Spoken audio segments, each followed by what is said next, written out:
Hi, welcome to this vlog. My name is Emma. Here's another weekly reading vlog.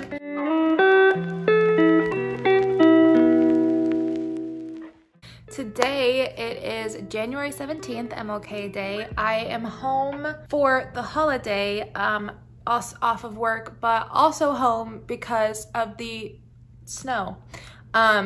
We didn't get like an insane amount, but it did melt and then freeze. So we're all kind of stuck at home. I can kind of hear the other people in my apartment building moving around, which I normally wouldn't at this time of day. So nice to know that we're all stuck here together.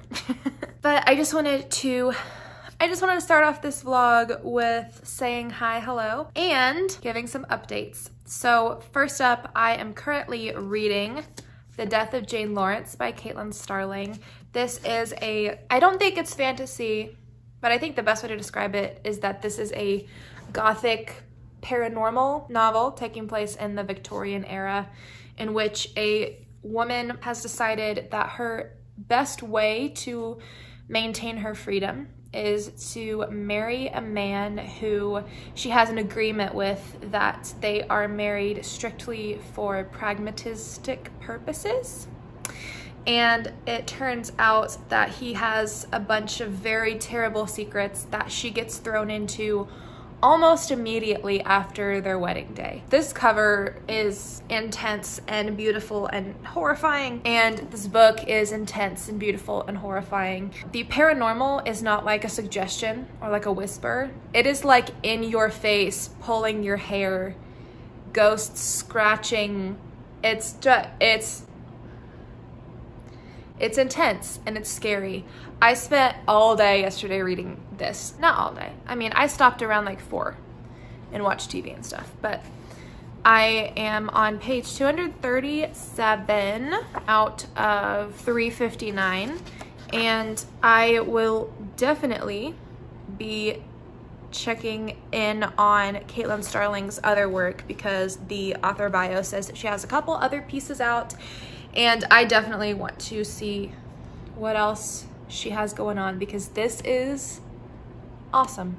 It's amazing. And then I am listening right now to While Justice Sleeps by Stacey Abrams, which if you are going to read or listen to this book, I definitely recommend listening to the introduction by the author, because like when I was in school and I was in English classes, I wasn't an English major, but I took a lot of classes, so I would just like skip the introduction because like who cares? But the introduction is written by the author, and she gives a really interesting like foundation of understanding for you to go into the book with, because I am not a politically minded person. I am not a governmentally minded person. I do my best to be informed when I'm voting and when I'm reading the news and like making decisions, but I am not like in that world. I'm not great at understanding all of those things. And since it is a political thriller, she gives like a really good foundation of understanding. So essentially there are provisions in the Constitution for like if the president goes into a coma,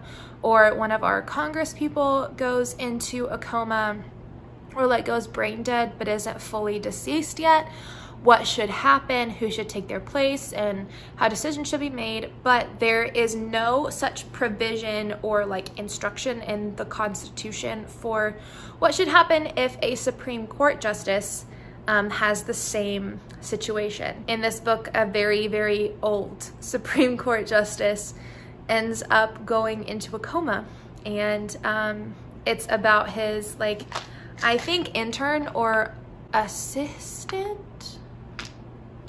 I listened to like 2 hours of it the other day, like several days ago. So I'm gonna try to get back into it today because I am finishing up knitting a sweater. But anyway, those are the books that I am reading right now. It is about 1:45 p.m., which I feel like I've spent the whole day away. But right now, I think I'm gonna go finish up this book.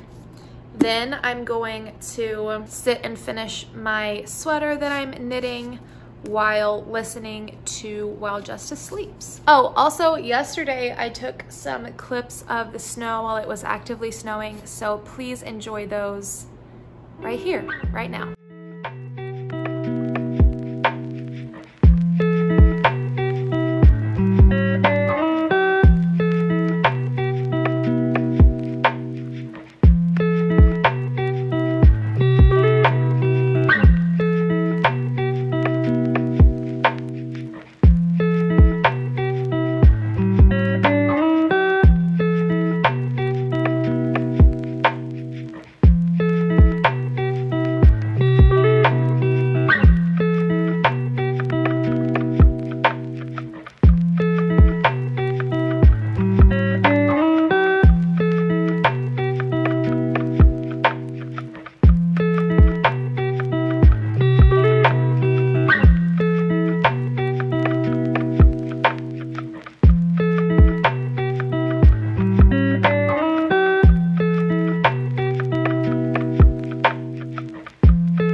Thanks. Hi, good morning. So it's Monday morning, and yes, I look exactly the same as I did yesterday, except for my bangs are up now. So I'm working from home today, found that out last night, very happy about that. And my other sweatshirts are dirty and I need to stay warm, and it's not often that I get to wear a sweatshirt on a work day. So I'm wearing this sweatshirt and I really like this jewelry look. So since I have a meeting today, I just thought that I would go for it and wear the same clothes. So pardon that, please. But I wanted to let you know before I get started here that I have finished The Death of Jane Lawrence, finished it yesterday, and I thought it was really great. So The Death of Jane Lawrence is honestly very heavy-handed with the paranormal elements. Like I said yesterday, it's not like spooky, scary suggestions of ghosts. It's like this ghost is going to rip your hair out and scratch your face to pieces because it hates you. I would have thought that that was not great if it hadn't been so consistent. So one thing that Caitlin Starling does really well is that there are a couple of elements in the story that are kind of uncommon or unrealistic, but she is consistent with them. So there is no place where you'll find an inconsistency where one ghost is not really trying to kill you, or, you know, this one thing is not, which I'm thinking of, but I can't say because that's a spoiler. This one thing is not super insane. Like everything throughout the whole book is super intense and it's very interesting. So I, at the beginning, was kind of confused by this, but Jane on page 1 is of a very resolved mind that this is what she's gonna do. She's not gonna like ever be in love with anyone, so she better just marry somebody to secure herself a position. But like on page 5, which that's just an estimation, but very soon her resolution starts to change and she definitely unravels for the rest of the book. Hi, friend. She unravels. She thinks she's going crazy, but she trusts her own instincts and her own senses too much to really believe that she's lost it. And that really works in her favor. She ends up saving the day all on her own, which is awesome. So there, at the beginning of the story, there's like a group of people who could help her out. And then one by one, they sort of fade away as she's up against this dark secret of her husband's all on her own. Definitely spooky, scary, definitely gothic. I'm gonna stop doing star ratings right now. I think I'm gonna use them to keep track, like in my Notion where I track my writing, but I don't think my reading, but I don't think I'm gonna be doing star ratings on my channel anymore. Because sometimes I don't have one and it just gets like too intimidating and difficult to like commit to a star rating. So definitely loved this. Like Mexican Gothic, I don't know if I'll ever read it again, but it was really great. It's time for me to start work. As I open my computer, I've heard that the roads are pretty bad out there, but I've also heard that they're not that bad. And our big boss, like the boss above my boss, is from California, so I think that's why we're working from home today. He's from Southern California, so no snow for him. But yeah, so I'm just working from home today. Normally on Tuesdays I go to the gym. I'm not sure if I'll be doing that today. I probably, like for lunch, will go walk around the neighborhood and see what it's looking like. Because I don't drive on the main roads to get to the gym. I drive on like neighborhood roads. So I would hope that maybe by then they'll be safe, but I don't want to take any chances. Oh, I also listened to some more of When Justice Sleeps last night, and it's still great. I'm like understanding more and more about the environment and the governmental systems that we're working in as it goes along, which is great. Stacey Abrams is doing a really good job of not info dumping on you, but just helping you understand things you need to understand as you go along. I'll definitely be enjoying that today. Thanks for hanging out with me this morning.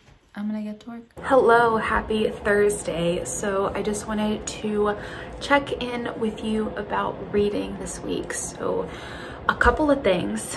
I finished Jane Lawrence, mentioned that in the last clip, and it's in my bag over there. But I've been reading Percy Jackson and the Lightning Thief. I am close to halfway, not fully halfway through. It's just such an easy read. It's so enjoyable. But yeah, I am back at the office today. The ice thankfully has cleared up, and so now we are in the office. It is supposed to rain today and then freeze overnight, so we may be back at home tomorrow, but there were some like tactical paper situations that I needed to get done today, so I'm glad to be here.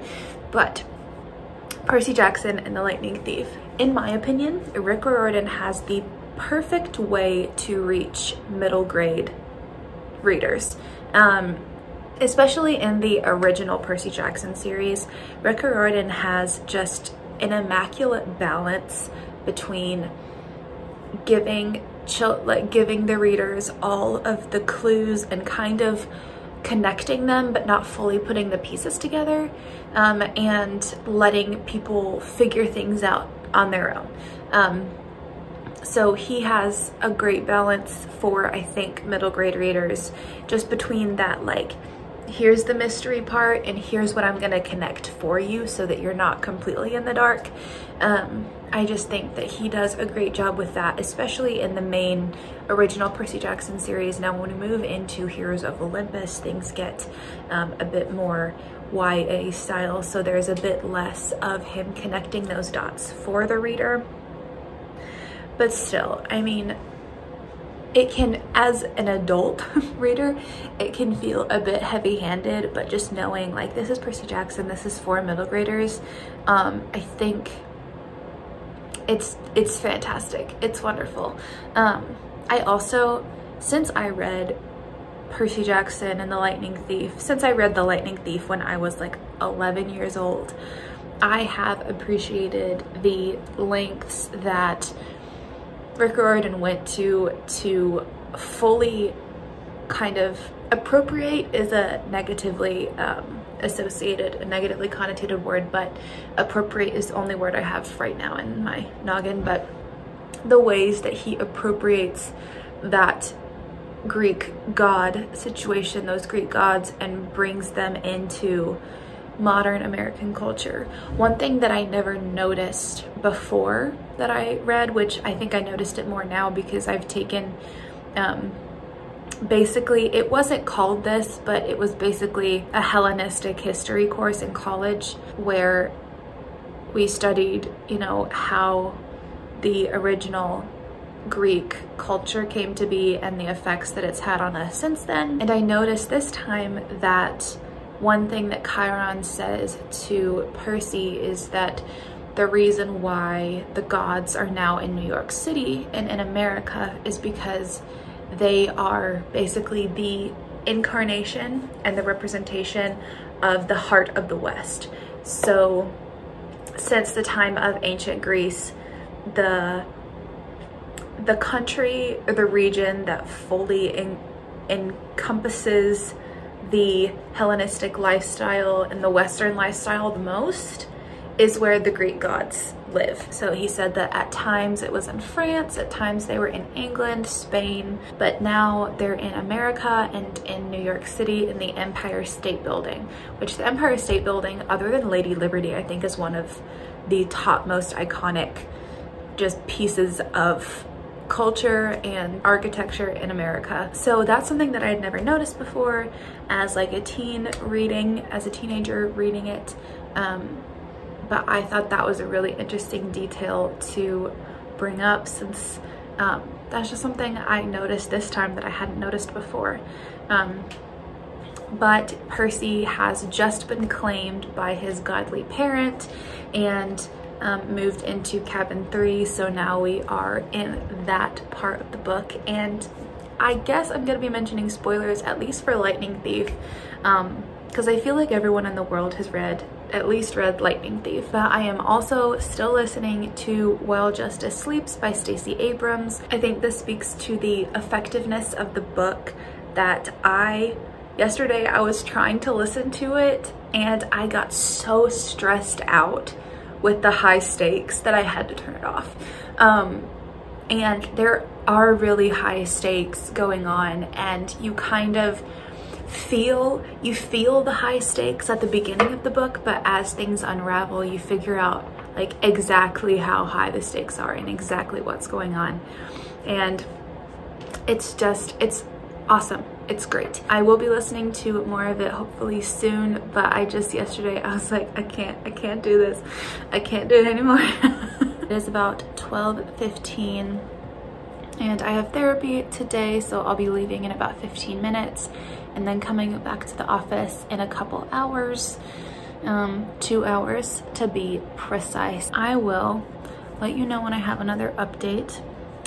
Also, I wanted to mention that I am listening to the old Gods of Appalachia podcast, and I believe I'm on episode 22 or 23 right now, which it is so scary. Like, I am at this point with the media I consume, I am not that easily frightened. This podcast is so scary for me. Definitely recommend it if you can handle it. It is a horror anthology podcast that tells short stories narrated by a man with a thick North Carolina Appalachian accent, and it's basically all based on old Appalachian myth, which there's a lot of crazy stuff out here in these woods. So I really like it, really recommend it for a podcast to listen to. I think that's about it. So I will talk to you later.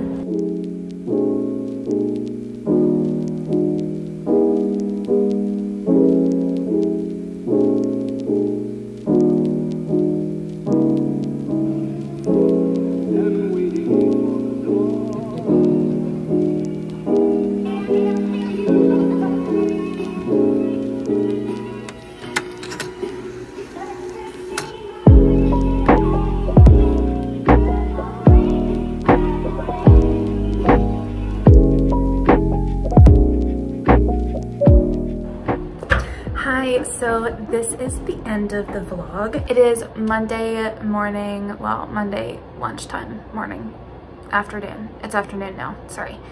It's Monday lunchtime. I forgot to close out the vlog yesterday until I was already like pajamas, no makeup, and feeling very slug-like. So I decided to wait until this morning. But I wanted to let you know I am nearly at the end of Percy Jackson and the Olympians, the Lightning Thief, which is very exciting. I did finish listening to While Justice Sleeps, which I realized I've been calling it When Justice Sleeps, but it's While Justice Sleeps. So this, okay. I have a couple of different feelings about this book. So I thought it was really great. I loved all the characters. I thought they were very realistic.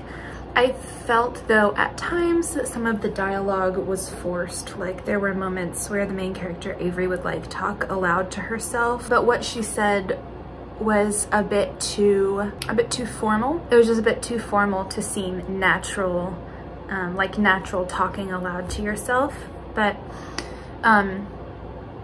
also, I don't know if political / and or law thrillers are for me, because like the first half, I was all into it because it was like all of the family dynamics going crazy with the justice and like uncovering the mystery of, you know, different people related to the judge getting murdered and Avery freaking out about like her relation to the situation, secret agents out, or assassins kind of out in the world. I just found it difficult to kind of follow along as it started getting down more in the political weeds in the second half. So essentially in this book, the gist of it is that someone in the government had like agenda A, and the justice that the story centers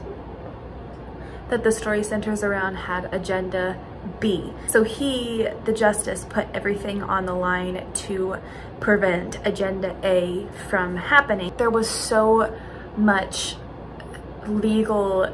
like legal loopholes and details that the whole story depended upon, that for somebody like me, like I vote, but I'm not politically minded. I don't really kind of understand the power struggles and the power dynamics. It's kind of difficult for me, and I do my best. It's hard to understand all of the like intricacies of the law and how politics work and different bodies affect one another. It was kind of hard to understand, and I did think that it was well explained, but for me, with such a minute basis of understanding, it was kind of difficult to follow along. This book did end up like stressing me out too, especially in the first half when I was able to follow what was going on. I was stressed. There was also a lot of like international business politics, which business is another branch of like the world and of study that I struggle to understand. It all kind of ended up being a bit over my head, which I hate to say, but I did really enjoy especially the characters of Avery, who's the main character, and Jared. So if you know, you know.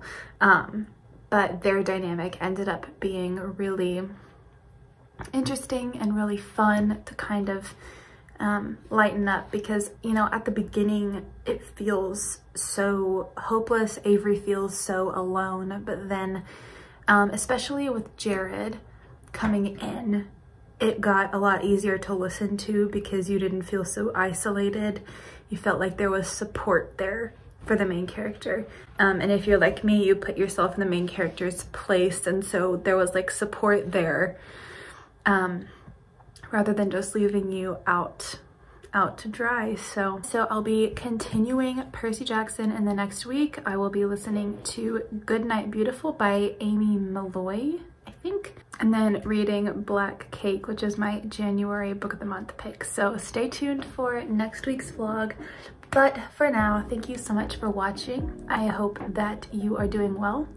If not, I hope it gets better soon, and I hope that you love what you're reading. Goodbye.